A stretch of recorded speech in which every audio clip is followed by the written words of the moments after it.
Hi, my name is Peter and welcome to the workshop here at Sunny Beaches. I've owned my MiniMax CU300 woodworking machine for a little over 16 years. And on the whole, it has served me very well, and I'm very happy with it and glad that I purchased it. It has had one issue, however, which is that over the years, the mechanism that raises and lowers the table saw blade has gotten increasingly stiff. And recently it's become so bad that the table saw has become almost useless. So I finally had to work up my courage and bite the bullet and disassemble the table saw in order to address the problem. And then, of course, put it back together again. Now, I've already done this, so the raising and lowering mechanism now works very easily. But since I've gone through it once, I thought that other people might benefit from my experience, and so I decided to make this YouTube video. So before we get into the actual disassembly process, though, I wanted to take a minute to talk about tools. All right, I believe I have here all the tools that are needed to go through this process. If there's something else I find as we go through it, I'll point that out at the time. But a lot of this is pretty standard stuff. We got a socket set here with metric sockets and a couple of ratchet wrenches. Also have a long extension and a breaker bar. Both these are about 10 inches long. Metric combination wrench set. The largest here is 22 millimeters, and that one is needed. Have some metric Allen wrenches and some metric Allen wrench tools that will go on the ratchet wrench from the socket set. So that sometimes is a lot handier than using the regular Allen wrenches. This is the MiniMax parts manual for the CU300. If you don't have one for your machine, if it's a MiniMax machine anyway, I'm pretty sure you can get those on the Parts Pronto website. Here we have two 1-inch ratchet straps, and those get used to suspend the electrical motor during the disassembly process. We'll see more about that later. And finally, we've got a spanner wrench. There's somewhere on there, under there, there's a nut that's not a hex nut. It's a nut with 4 indentations around the sides and is otherwise round. So you need a spanner wrench to take that nut off. Actually, I didn't have one when I did the disassembly. I used a hammer and a couple of screwdrivers, which did do the job, but you're better off with the wrench. So I ordered this from McMaster Carr, and I'll try to remember to put an item number in the description of the video if you wanted to order one for yourself. So the first thing we're going to do is to remove this plastic panel on the front of the saw. This is held in place by 6 button head bolts, which can be removed with a 4mm Allen wrench. So there are the 6 bolts that we're holding that panel on. You may notice that there are 2 different lengths. 3 are a little bit longer and the other 3 are a little bit shorter, and I have no idea why. I long ago lost track of which ones came in which holes originally. Any bolt will work in any of the holes, and you don't need to worry about which bolt came from which hole. So our next step is going to be to remove this gearbox. This converts the horizontal rotation of the crank handle into a vertical rotation of a screw that actually provides the up-down motion. So, and the reason we're taking this out now, even though it might be easier later in the process, is if you're having a problem with the up-down mechanism, it might be right here in this gearbox. And if that's the case, then there's no reason to do the rest of the disassembly. So to get started with this, we're going to tilt the saw to 45 degrees and raise the blade all the way. Before we continue, I want to take a second to look at the parts diagram, which may give us a better insight into what's going on here. So this is the gearbox, crank handle here, and the vertical screw that makes things go up and down, and on that screw is a nut, and that nut, I'm sure it's not going to show up here, but that nut has holes in two opposite faces. And when you turn the crank handle, what happens is that nut will ride up and down the screw.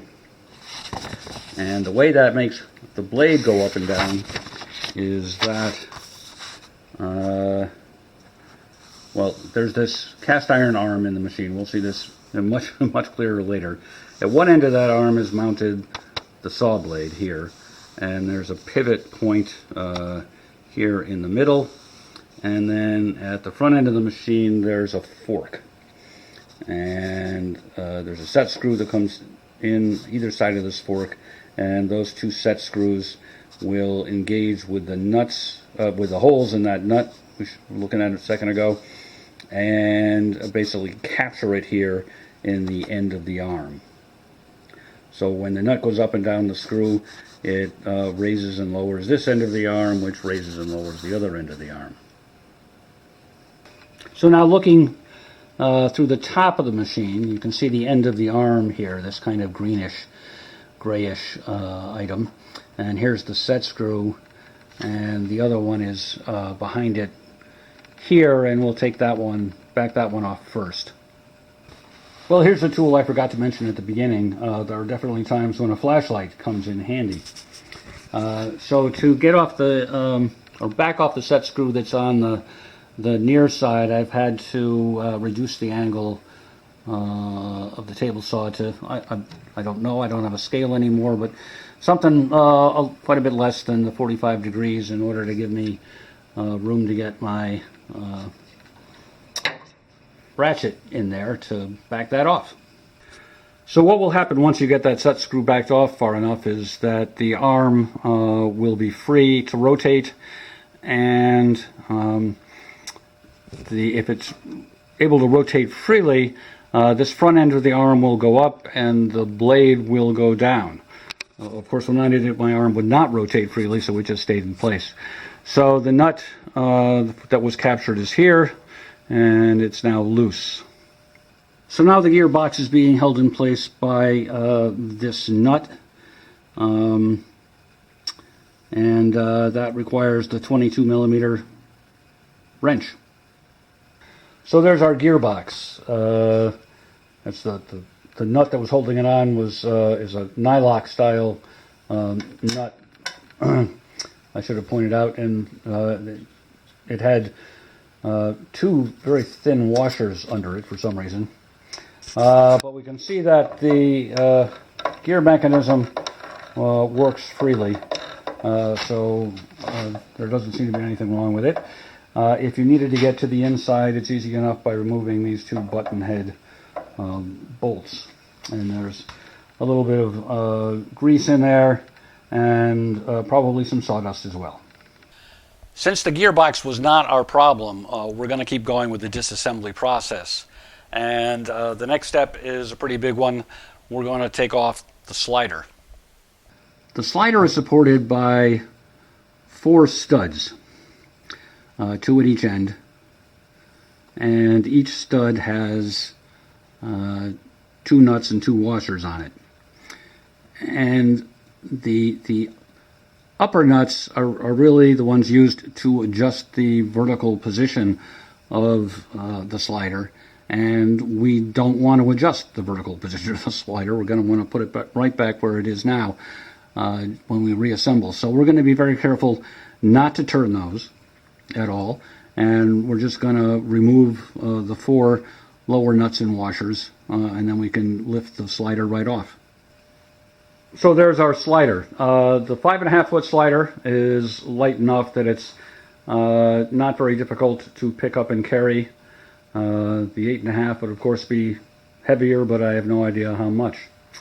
So by not moving the upper nuts on the 4 studs, hopefully we were going to preserve the vertical setting on the slider. And the horizontal setting is locked in by these 2 bolts. The slider is just pushed up against them when you install it. And as you can see, the holes here are oversized. So we're not going to touch these either, and hopefully that means we can get the slider right back where it was when we started. So the next piece we're going to take off is this piece, which may be hard to see because it's all the same color as what it's mounted to, but this is held in place by 3 button head bolts here on the front and 2 hex head bolts from the back. Next we'll remove the table saw blade, the scoring blade, and the splitter just to get them out of the way.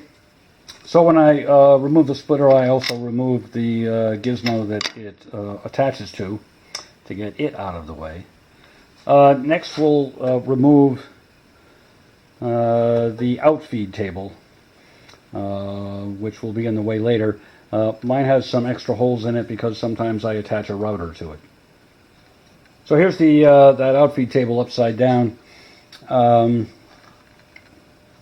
2 bolts that hold it in place go through the holes that are closer to the surface. These 2 are used to adjust the surface of the outfeed table to be level with the surface of the table saw table. The little nibs come through here to adjust that. The next thing we're going to remove is the dust shroud, and we'll unbolt that and also disconnect it from the dust collection hose. You may find that the hose is held in place on the shroud by a zip tie, or at least when my saw was new it was. But I had to disconnect this in the past to clear a blockage and found that it stays in place without the zip tie. So I don't have a zip tie there, but you may. So the shroud is held in place by 3 flathead bolts. With the dust shroud out of the way, I just wanted to point out that the 3 bolts that were holding it in place engage with these 3 standoffs, which are screwed into the steel plate that provides the tilting mechanism. And there's a reason I'm pointing this out, and we'll touch on this later on the process. What we're going to remove next is this kind of boxy thing that its only purpose really seems to be to provide a mounting point for this safety switch, which prevents the saw from running if the dust shroud door is open. That's held in place by a couple of bolts on this side. We're not going to disconnect the wire, we're just going to lay the box down on the shelf here in the body of the saw. With that box out of the way, it's now going to be a little easier to remove the 2 V-belts that drive the blade, and we'll also be removing the flat belt that makes the scoring blade work. Here's something I just realized about the machine, which is that this bolt here, which is attached to our cast arm, pivot arm, controls the distance between the pulleys on the end of the motor and the pulleys on the saw arbor. And it does that because the end of the bolt presses against a plate that's attached to the motor. So if you back off this locking nut and then back off this bolt, you can reduce the tension on the V-belts and make them easier to remove. Okay, next we're going to remove the scoring blade assembly, which is held in place by 2 bolts here and here. Note that there's also a spring in here, which I have disconnected. So it'll probably be connected on your saw. But I think it provides too much downward pressure on the mechanism, and so I've disconnected it. I've got a whole video on the scoring blade assembly, so you can watch that if you want more details on that. But we'll just back out these 2 screws and pull the unit out. So there's the scoring unit out of the saw, and the 2 bolts that were holding it in place. You'll note that this bolt is a different color, and that's because it's a replacement. This is the only place I've found on the saw in my years where there was a bolt that I absolutely could not remove, and I ended up drilling it out, which fortunately I was able to do without damaging the threads that the bolt goes into.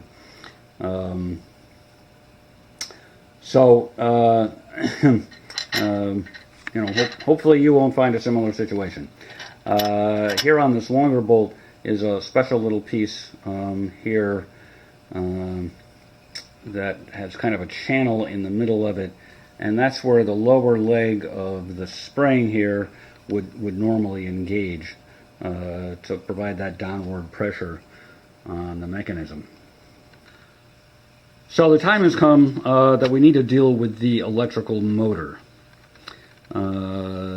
So the electrical motor is mounted onto a plate, and that whole plate assembly has a piece in it with 2 holes, and those 2 holes go onto a shaft on the tilting piece, and the up-down arm cast iron piece pivots on that same shaft, and everything's held in place with a nut. We'll look on the saw in a second.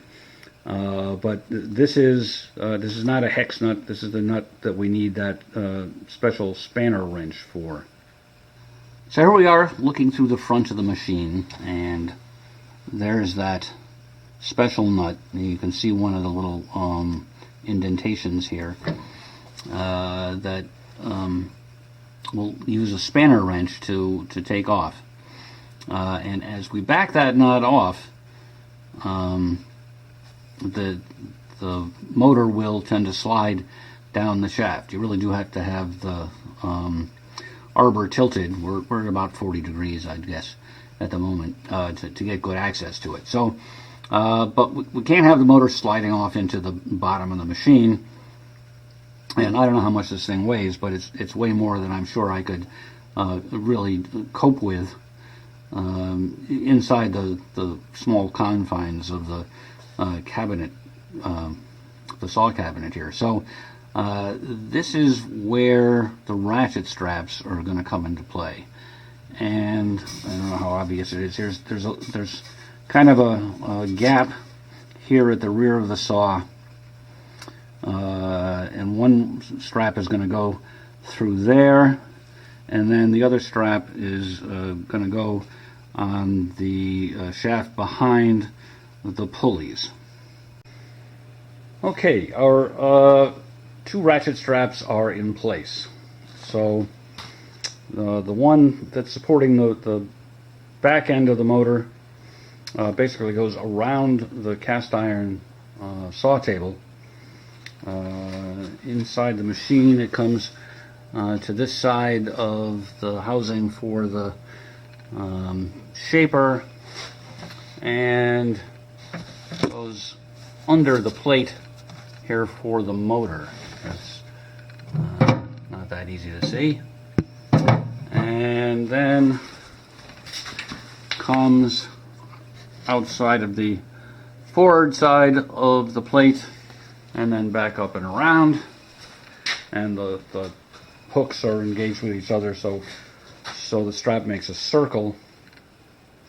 The second one is attached under the forward edge of the saw, just hooked on there, and comes up and onto the shaft for the motor behind the pulleys, and then up over the corner of the table, and the other end is attached here. I suppose it could have gone under the machine as well, just seemed more convenient. And that's what's supporting those. Now they're kind of tight, but not super tight at the moment. They're not taking a significant amount of the weight, and we'll start backing off that nut and see what happens. Well, the process is a bit of a struggle. The primary issue is you're trying to engage the tooth on the spanner in one of the slots on the nut that's on the back side, and you can't really see it. So, but we're getting through it. So we've backed it off to the point that there's no more threads visible here, and there's a gap that's opened up here. So the whole motor is sliding on the shaft as we're backing off the nut as we expected. So we've tightened up the straps a little bit, and we're going to continue. I should point out this is a nylock style nut, so it won't free up if even if you take the weight off it. So the nut and washer are off the shaft, and you can see what that nut looks like a bit more clearly. The diameter on that, by the way, is almost exactly 1.5 inches. And here inside the machine, the motor has not slid much further off the shaft, so we'll need to start loosening up ratchet straps. Alright, our motor is entirely free of the assembly and is just hanging on the ratchet straps in place there. So when you're working the motor off the shaft, you can play around with the tilting mechanism, and that can help free things up if they get bound up. So with the assembly freed from the motor, I've tilted it back up to be straight up and down. An issue I didn't have to deal with the first time I did this, when my pivot arm was pretty much completely frozen, is now that the pivot arm is free to pivot, the arbor end wants to fall way down into the machine, and that's inconvenient. So I tied a string around the front end. Can't see it that well, but and underneath, and just tied it off to these standoffs, and just to keep things arranged a little better. So the only thing that's keeping us from pulling this assembly out is that this steel plate that provides the tilting mechanism is held in place by two hinge mechanisms, and they're mounted here. They're bolted up from the back side, from the underside, here and here. And really, you only need to loosen up one of these, I'm pretty sure we're going to find, to get it out. And so they just have regular hex nuts under here, and we can start backing one off. We'll take a quick look at the manual. Here's the steel plate that provides the pivoting motion, and it's got two ears on it, I'll call them. They're not easy to see from this angle. One's right here, and one's here, and this shows one of the hinge pieces that's bolted up under the underside of the table. And as this suggests, there's also a couple of pins that really are just there for alignment purposes, I'm pretty sure, but they cause another issue. So I backed off the bolt a little bit, but this block, the hinge block, still hasn't moved. And the first time I did this, I pulled the bolt all the way out, and then couldn't figure out why the block was still stuck to the underside of the table. And then while I was standing there scratching my head, it just fell out. So we'd like to do things in a little more controlled fashion, so we're going to see if we can loosen this up with something or other. All right, with just a bit of wiggling and jiggling, I've gotten the block to drop down, so it's once again being supported by the bolt, and we've opened up a gap here at the top, so we need to continue working on that. But it just occurred to me, I've forgotten a step. So we're at the front of the machine. This is our tilting plate. This is the hole that the gearbox bolted through there. And down here we've got a similar mechanism to the up-down approach for the tilting mechanism. So along the threaded rod, a captured bolt will go back and forth, and that's captured by 2 set screws on the front and back here that go into holes in that nut. So we need to back these off to free the plate from the screw. So with the tilting mechanism removed, the plate has swung into a equilibrium position of, I'm going to guess, around 20 degrees, which is fine, and we can continue to work on loosening up the bolt that's holding this. It's possible that just by dropping it a little more, we can just free up this pin. I called it an ear before, and we can, this isn't really all that heavy, so we can take weight off the block by holding up the back end of the assembly. So here it is, the complete assembly out of the machine with the steel plate that provides the tilting action. So here are the 2 pins or ears that provide the hinge, and this cast piece provides the up-down mechanism. So bringing this end down will raise up this end and raise the blade. Now, just in case that the reason you're interested in this topic is that you have the same problem that I had, which is that the arm will not pivot freely on the shaft here, I'll talk about some of the steps I took to remedy that situation. And the first thing is there's this bar here that connects this steel construct to the pivoting plate, just to keep this oriented properly, but it also prevents it from pivoting freely. So there's a nut and a bolt holding on this end, and you'll want to disconnect those. So when I took my table saw apart the first time, I was completely unable to move the arm on the shaft by hand. And although these days it will move quite freely. So I needed to come up with a way to hold the assembly on my workbench so I could work on it.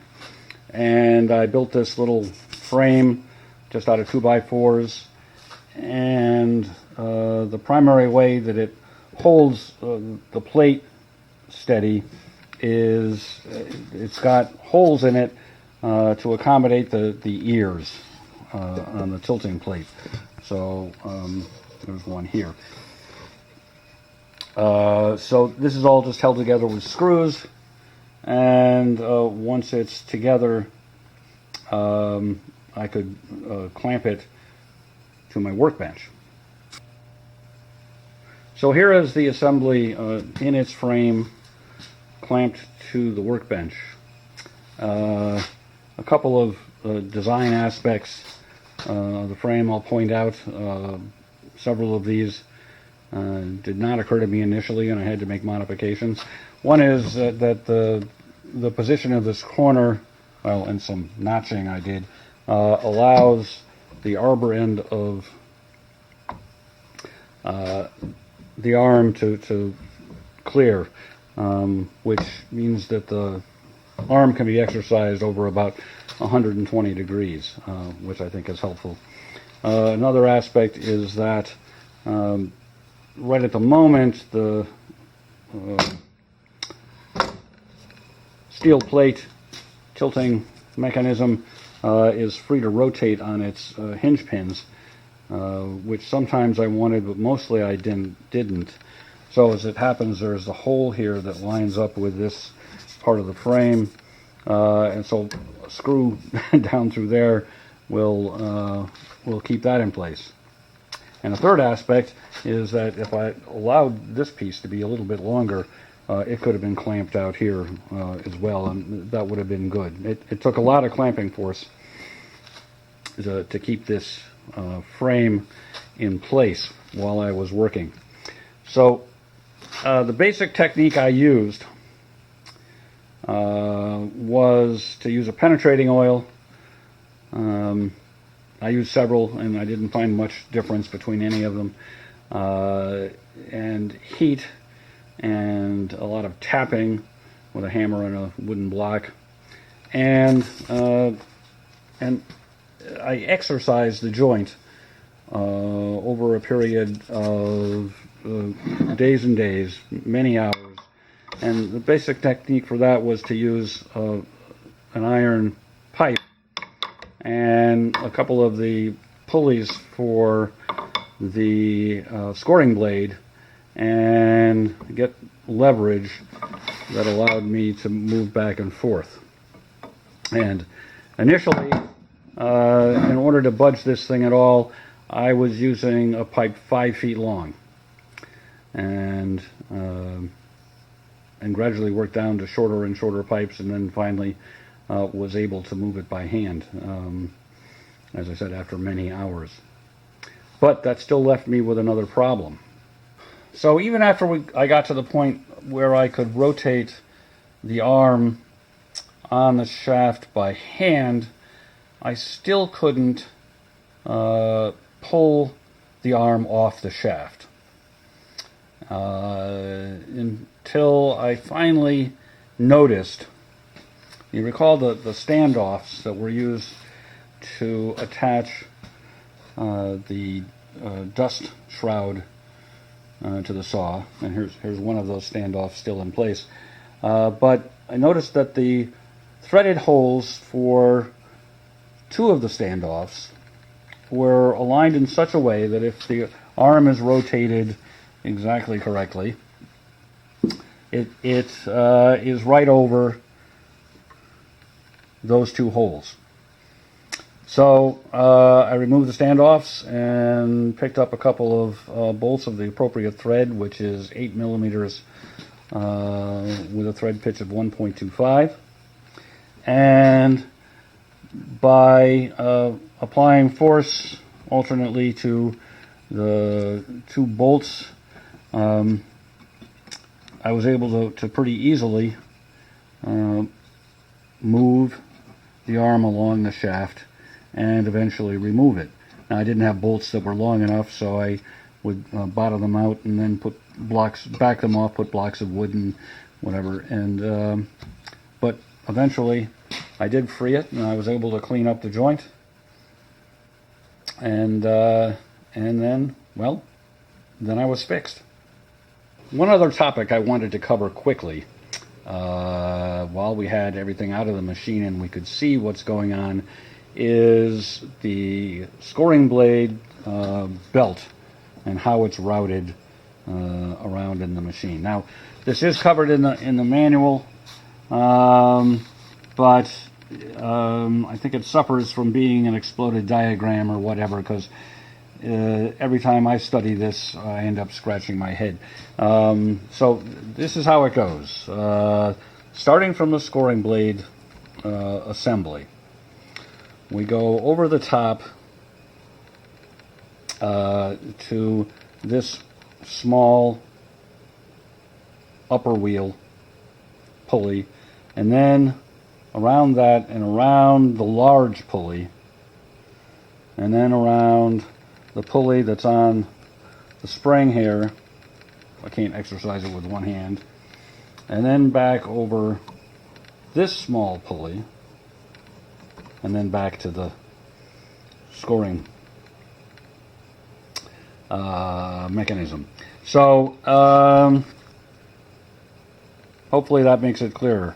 By the way, this spring here keeps the belt tight, and also that tends to pull the scoring unit down to have it go raise up to bring the scoring blade above the table.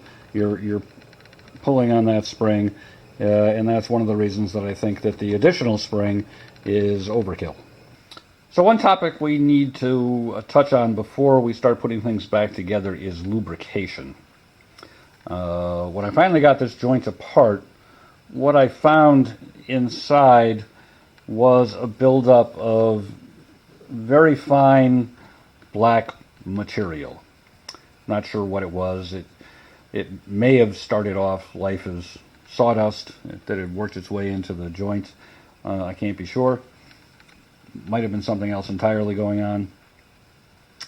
But we'd like to avoid this problem again if at all possible. So generally in a sawdusty environment, people recommend a dry lubrication. So that's the way we're going to go. Not a topic I know a lot about. I did some research on the internet, and one dry lube that I read good things about is a formulation that has molybdenum disulfate in it, and apparently there's multiple brands. This is the one I happened to find in on Amazon, so that's what we've got. And I've applied that. So you should spray it on, leave it 15 minutes, wipe off any excess. There was no excess there when I got back. It was dry. So that's what we're going to use here, and I'll probably spray it in a few other places as we put things back together and hope for the best. It's time to start putting things back together. I won't cover necessarily every aspect of this. It's pretty much the reverse of taking things apart, of course. But we started by reattaching this bar here that keeps this assembly down here in proper alignment. But it not only does that, but it's going to prevent the arm from just sliding off the post during the reassembly process. So the assembly is once again hanging from its two hinge blocks. I did find it was useful to use the same technique to tie up the pivoting arm so that the arbor wouldn't drop into the depths of the saw.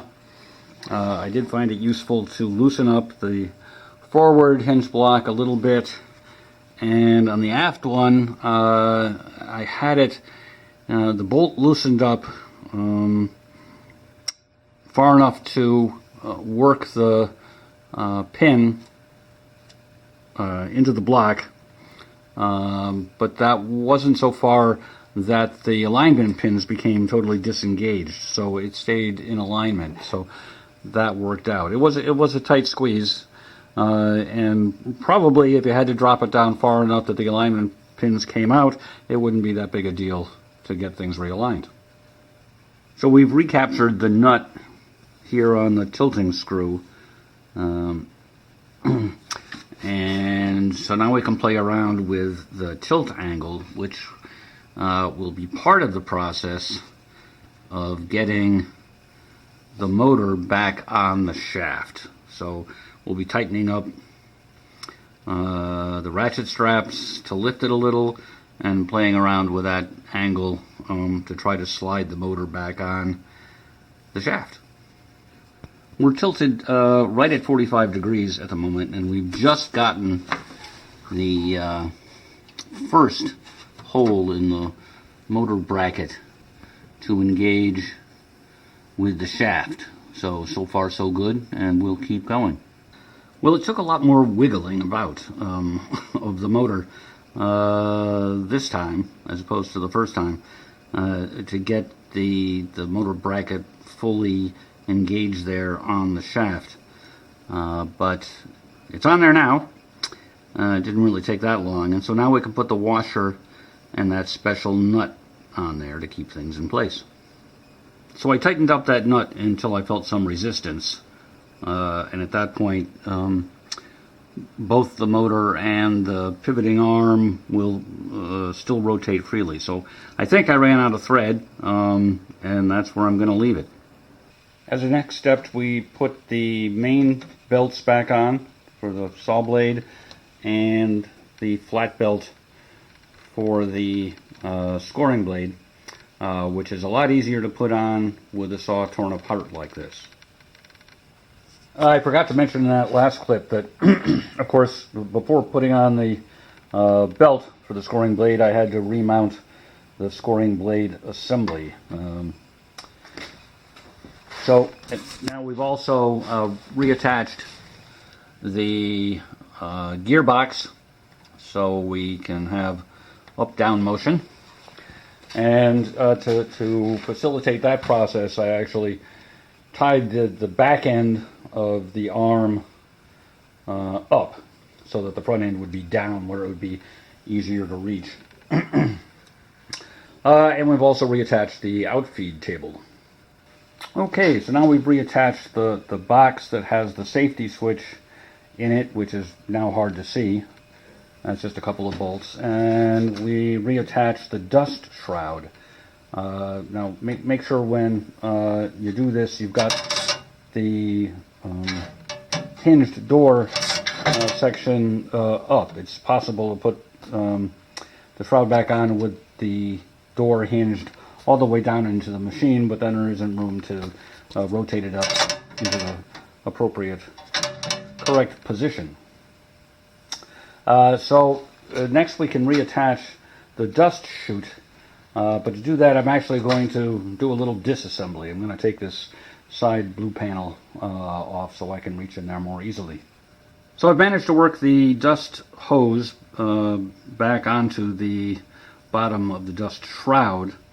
That's a bit of a pain. I don't have any secrets to make it easier, but just keep working around and eventually it slides on, is my experience. Well, taking the side panel off does help. The next thing we're going to do is put that piece that goes up here back in place. It's time to put the slider back on, which presents us with a bit of logistical challenge. I pointed out we've got oversized holes here. If we just put the slider down, the nuts on the studs would go right through these holes. We can't have the washers on the studs. Of course, when we turned it over, the slider over, they just fall off.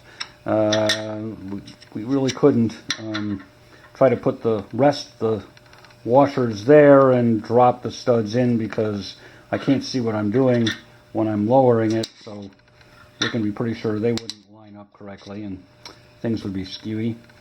So what I'm going to do instead is put down a little piece of 1/4 inch plywood on both ends, and initially we'll just rest the studs on the wood. Now, one end at a time, we can lift the end of the slider slightly. I'll pull the piece of wood out, slide the upper washers into place, and then lower the slider to rest on the washers. Now we can add the lower washers and the nuts, making sure that when we tighten the lower nuts, the slider is pulled up tight against the head of the side adjustment bolt. And in a sprint to the finish, we've reinstalled the main blade, the splitter, the scoring blade, and the plastic panel on the front. I seem to have run out of parts. We must be done. So that's it then.